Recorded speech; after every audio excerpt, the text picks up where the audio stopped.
जय जगन्नाथ। हरे कृष्ण मंत्र को, हरे कृष्ण महामंत्र को चतुर्धा मूर्ति सूत्र अनुभव करी जशवंत दास तांको प्रेम भक्ति गीतारे यही तत्व को बुझाइबा को जाई लिखिले। कौन लिखिले?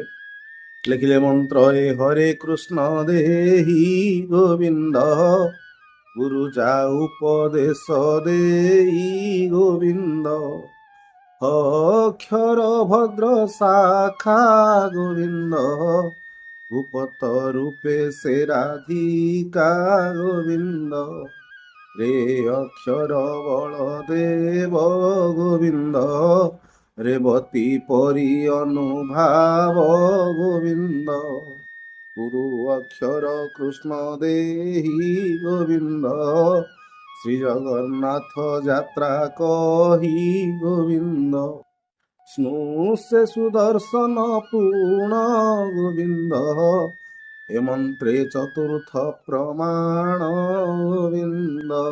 जय जगन्नाथ।